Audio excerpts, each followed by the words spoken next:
Your Excellency the Vice President, Right Honorable Speaker, Your Ladyship the Chief Justice, Honorable Members of Parliament. Mr. Speaker, allow me to begin by wishing everyone a happy New Year, and let me say Afi Shepa.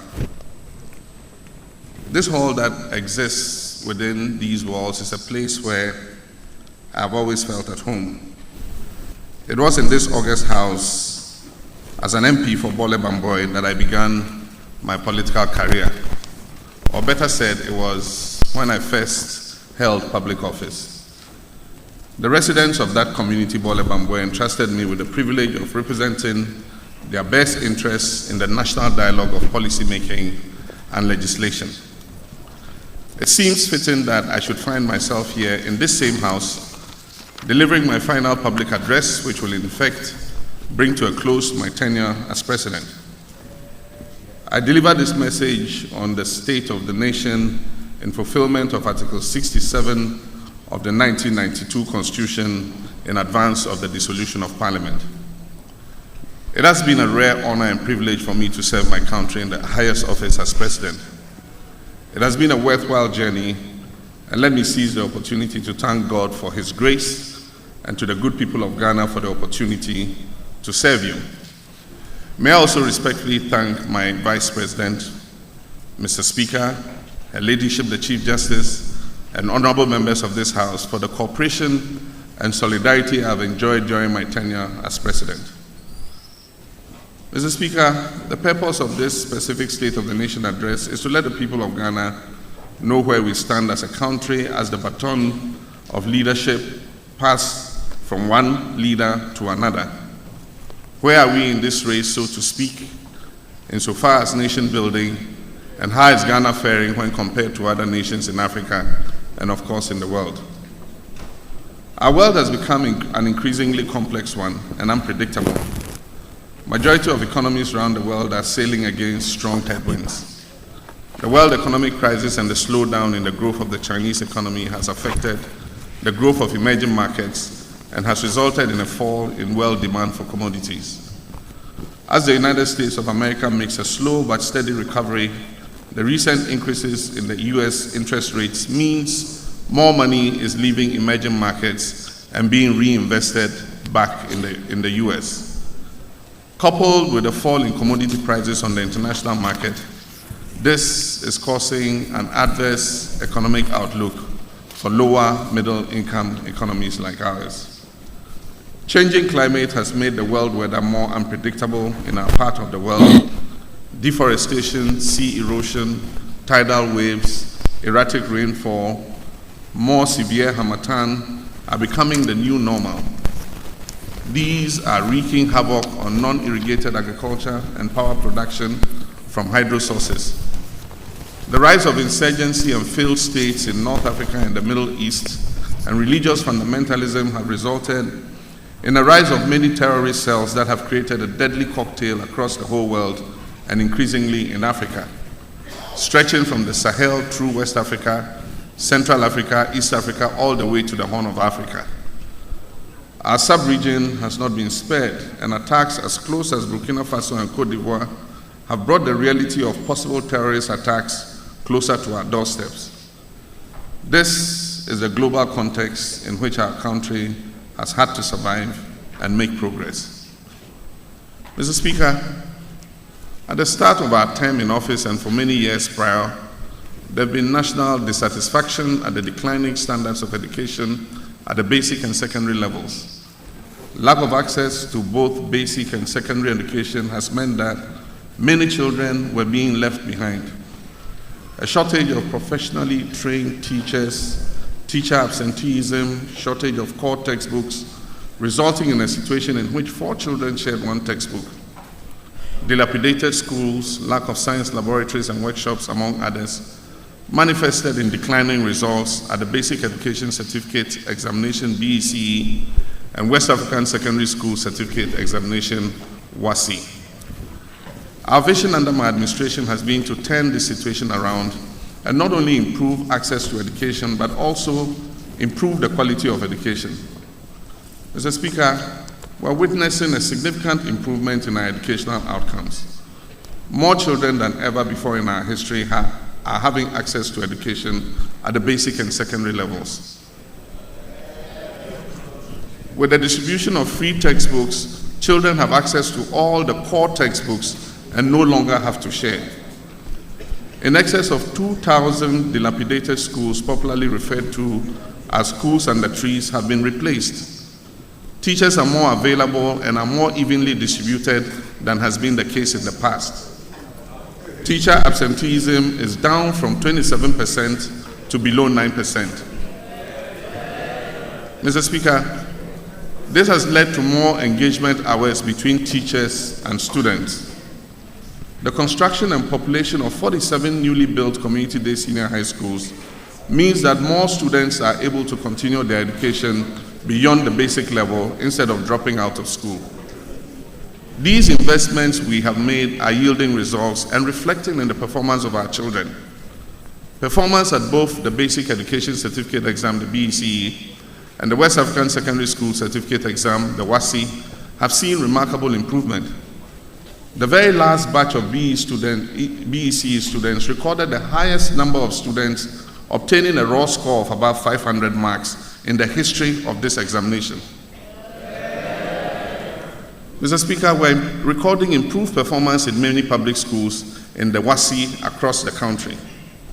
During the Best School Awards ceremony, many rural and public schools are outperforming some of the better-known urban and private schools. Ghana has consistently over the last 3 years taken the 3 top spots in the West African School Certificate Examination. Mr. Speaker, the progressively free secondary education program, under which we have absorbed the major fees paid by day students, has this year been extended to cover 140,000 boarding school students.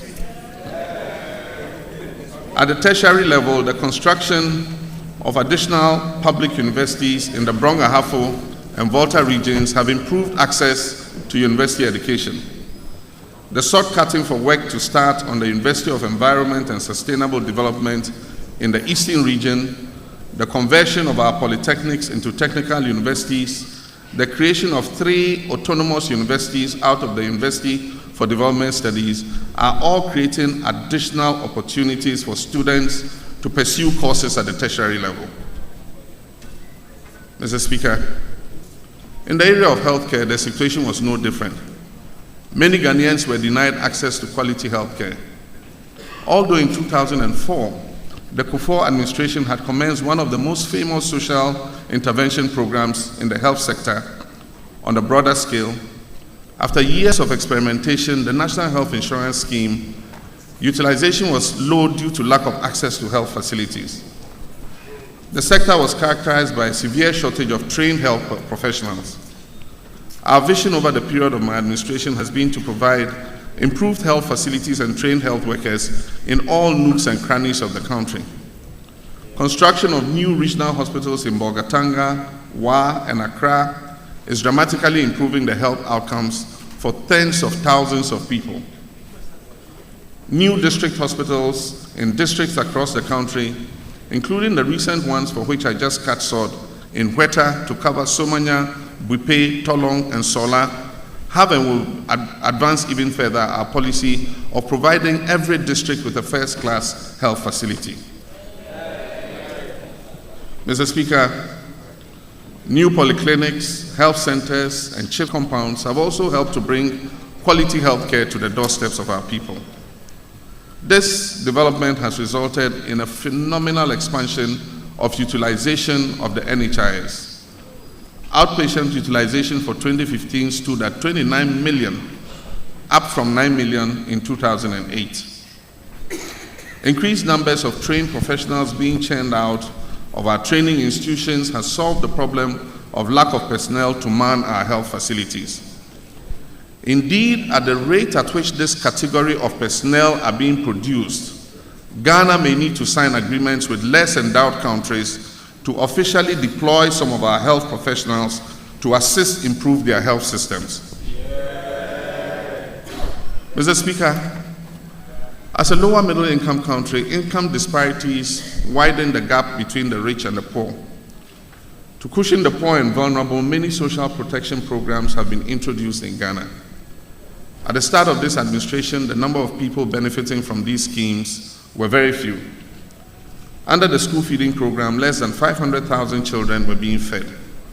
Under the Livelihood Empowerment Against Poverty program, less than 60,000 households were benefiting.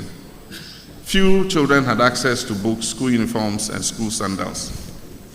Mr. Speaker, our effort under this administration has been to expand the coverage of these programs to cover the majority of the poor and vulnerable population in Ghana. The school feeding program is better managed today under the auspices of the Ministry of Gender, Children, and Social Protection and covers more than 1.5 million children. The LEAP program is benefiting almost 150,000 households. The percentage of District Assembly Common Fund meant for persons with disability has been increased by 50%.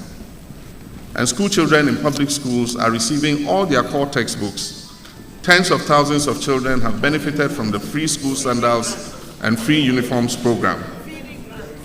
Mr. Speaker, the introduction of the EBAN card also means that vulnerable ones among the elderly are receiving some privileges and protection. One of the essentials of life for which social exclusion was evident was in access to clean drinking water. Many rural and urban communities were water-starved. Statistics indicate that by the year 2008, 56% of rural people and 58% of urban dwellers had access to potable water. This meant that waterborne diseases were a major affliction and created a heavy incidence of disease on our healthcare system. The universal target is to achieve water for all by the year 2025. Mr. Speaker, our vision has been to achieve this target well in advance of the target date. We have therefore, under my administration, continued to increase investment in the provision of clean drinking water for our people. Provision of boreholes, small town water systems, and major urban water treatment projects have significantly increased access to clean drinking water. Statistics at the end of 2015 show that in excess of 76% of both rural and urban residents have access to potable water. The tertiary desalination plants, the Pond Water Expansion Project, the Accra Tema Metropolitan Project, Area Project have expanded access to urban water supply in the capital city, Accra. Areas that were traditionally water-starved, like Adenta, Teshi, and others today, have access to sufficient drinking water. Mr. Speaker, the WA Water Supply Project, the 3Ks project covering Kumau, Konongo, and Kwawu are all projects guaranteeing sustainable water supply to people in these areas. We estimate that under this administration, we've lifted more than 7 million people out of water deprivation. Mr. Speaker, the early years of this government was characterized by a crippling power crisis. The shortage of power led to a very unpopular load management program. This shortage of power hobbled the growth of our economy and affected both business and residential customers. Many businesses had to resort to the use of generators to survive. Mr. Speaker, I stood on the floor of this very august House and took full responsibility for the crisis and promised that I'll do my utmost to fix the problem. It has taken a lot of hard work and effort.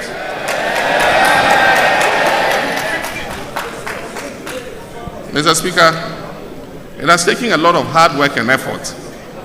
Fast-tracking the deployment of emergency plans and speeding up the completion of ongoing plans ensured that we added more than 800 megawatts of power over an 18-month period.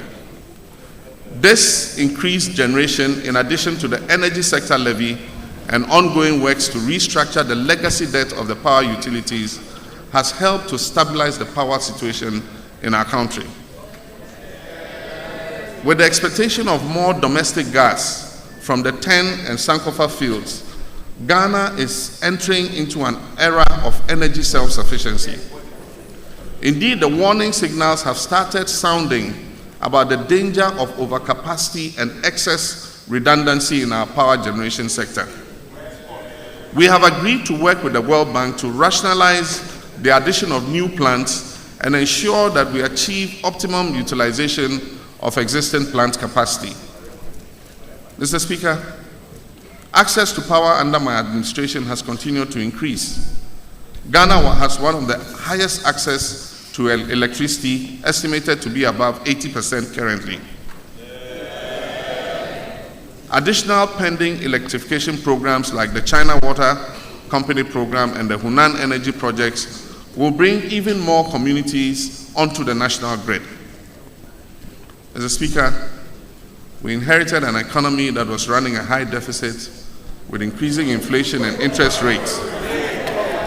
It was also characterized by a rapidly depreciating currency. This unstable macroeconomic environment created an unfavorable investment environment both for indigenous and foreign capital. Our forum at Senchi was an attempt to forge a consensus for a homegrown fiscal consolidation program. Mr. Speaker, the Senchi outcome eventually became the basis for the IMF extended credit facility that we are implementing. The ECF program, as it's called, has resulted in an improved macro environment, which has seen a steady decline in inflation and interest rates. A new public debt management strategy is also seeing a steady decline in the public sector debt, estimated to have dropped from nearly 75% to below 65% currently. Our currency, the cedi, has also this year enjoyed relative stability, depreciating at just above 4% this year.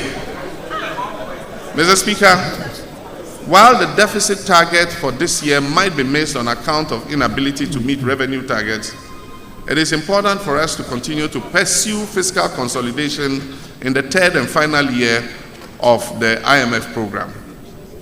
Multiple causes are responsible for this inability to meet the target.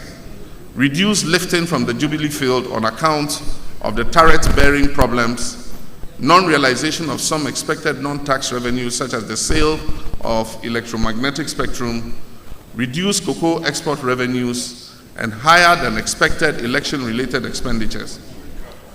In spite of the breach of the fiscal deficit target, expenditure was lower than programmed, and thus the approved appropriation for 2016 was not exceeded. Mr. Speaker, it is my belief that we continue a diligent implementation of the IMF program till the end of 2017 in order that we can create a stable and sustainable economy.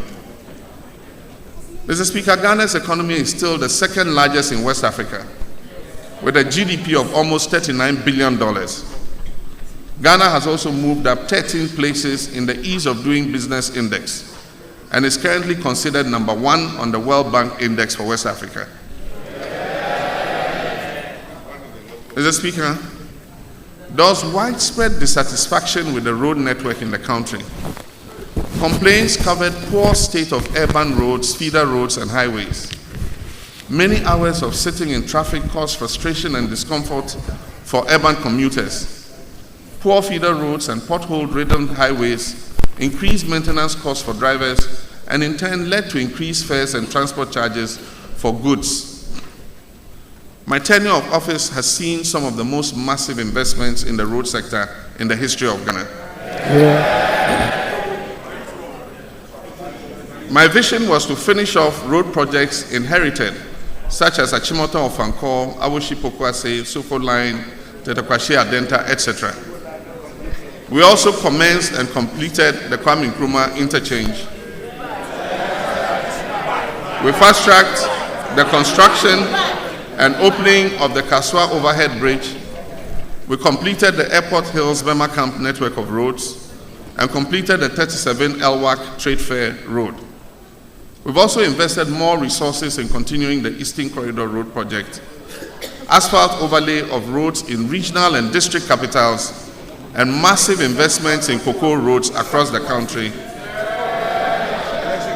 These have opened up our country significantly. Many other projects are ongoing, such as the Tema Motorway Runabout Decongestion Project, a new bridge from Flower Pot Runabout on the Spintex Road over the Accra-Tema Motorway into East Legon.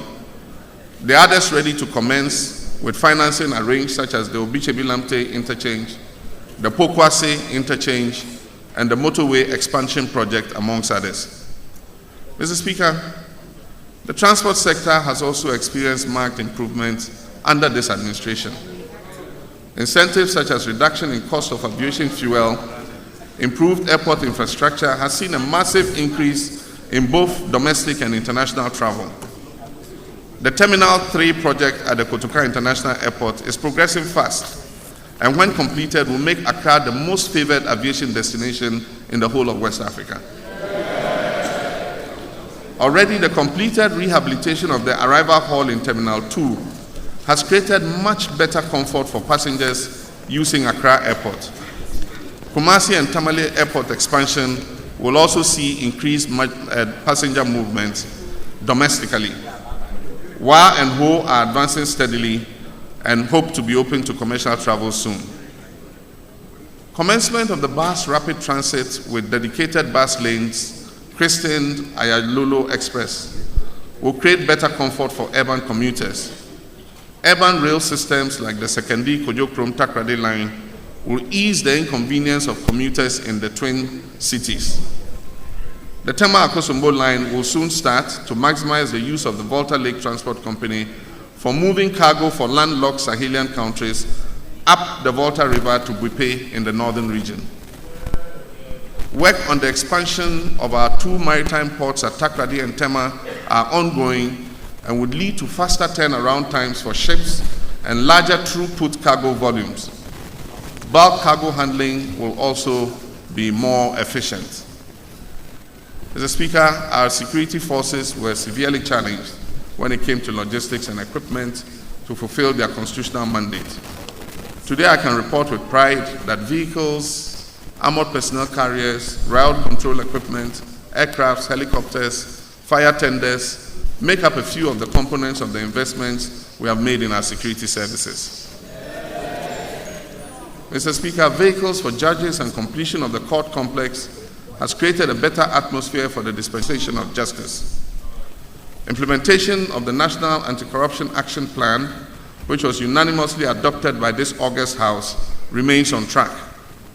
I wish to commend this House for the passage of numerous legislation, including the recent Public Financial Management Act, which strengthens our hands in the fight against corruption.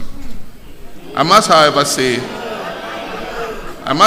point out that public and civil society organizations are disappointed in our inability to pass the Right to Information Bill and are still hopeful that before this Parliament is dissolved at midnight on the 6th of January, a consensus can be found to pass this bill into law.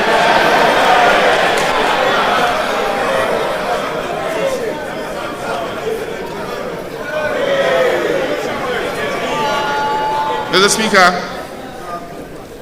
the achievements outlined in this statement are accomplishments that my government and I can proudly claim. But the state of our nation at any given time, where we are in the race, is the result of more than the visible gains made by one individual during his tenure. Every president inherits the unfinished work of his predecessor. Every president benefits from the seeds planted by his predecessor. Seeds that could not be sown during his predecessor's tenure. Mr. Speaker, indeed I believe if politics could be described as a sport, the one it would most closely resemble is a relay race.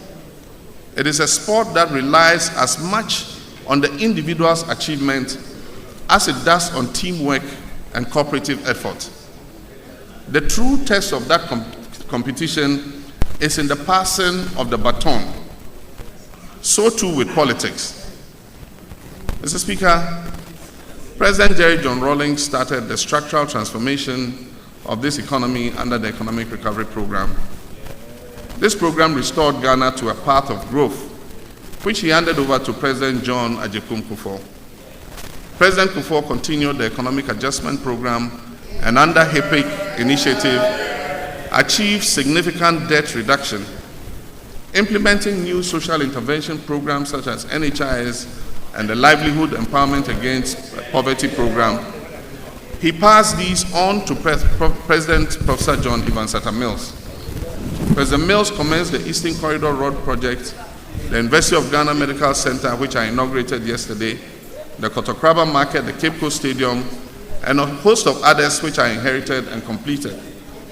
Mr. Speaker, my administration commenced the construction of new community-day senior high schools, a policy of progressively free secondary education, construction of the Eastern University, investment in many infrastructure projects that are ongoing, and many others that will actually commence under President Nana Addo Dankwa Akufo-Addo.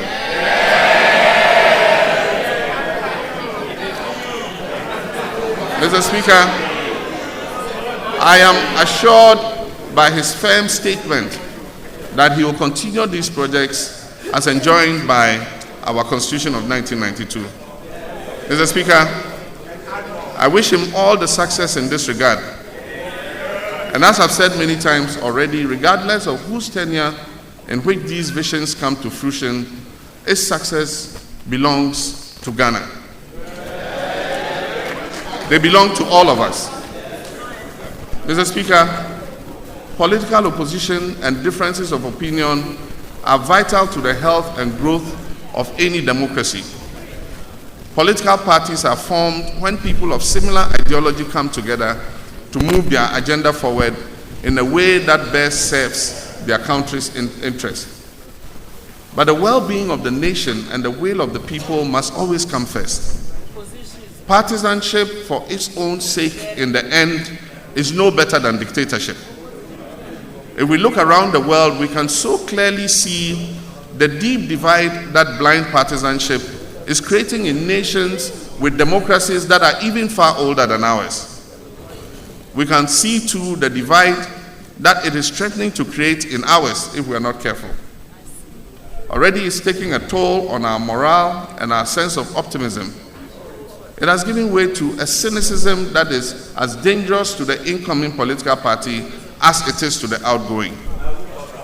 We cannot afford as a nation to wish or hope for the failure of any president and his or her government. Ensuring accountability is not the same as leveling insults or encouraging apathy. We have history as proof that we have been better and that we have done better, and that we must do better once again. Mr. Speaker, I first entered this House as MP for Bole Bamboy in January 1997. It was perhaps not coincidental that the same year, Nana Addo Dankwa Akufo-Addo entered as MP for Achema Boakwa. Taking breaks from the business of the House, to grab something to eat at the snack bar, Nana Addo always stood at the end of the counter, his signature white handkerchief tucked into his sleeve. Johnny, he would shout in greeting as he preferred to call me. Incidentally, we both served 3 terms in this House, departing together in January 2009. This is how long I've known the President-elect, or we have known each other and worked together. I have the utmost respect for him, given our history, especially that we have each had our turn at each side of a presidential election. It would seem only natural for us to be considered opponents. Worthy opponents is the description generally used in the world of sports. In fact, Mr. Speaker, we are all on the same team as Ghanaians.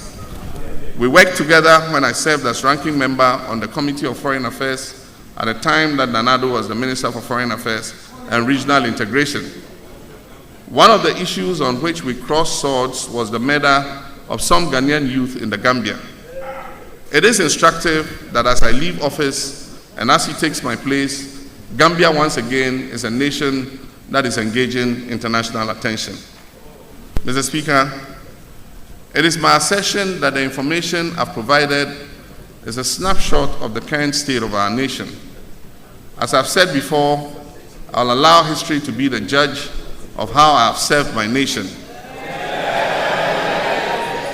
How well I have done my part in running my lap of that relay. What that verdict will ultimately be, I cannot say.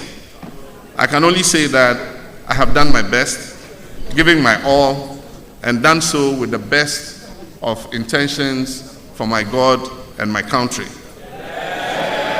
Our country, Ghana. This is why I stand here today, Mr. Speaker, holding the baton of leadership, prepared to pass it on with pride, goodwill, and determination to Nana Addo Dankwa Akufo-Addo, and to ask all Ghanaians to cheer him on as he runs his portion of this important relay for Ghana. Mr. Speaker, I thank you, I thank members of this House, and I thank the citizens of Ghana for the opportunity you have given me.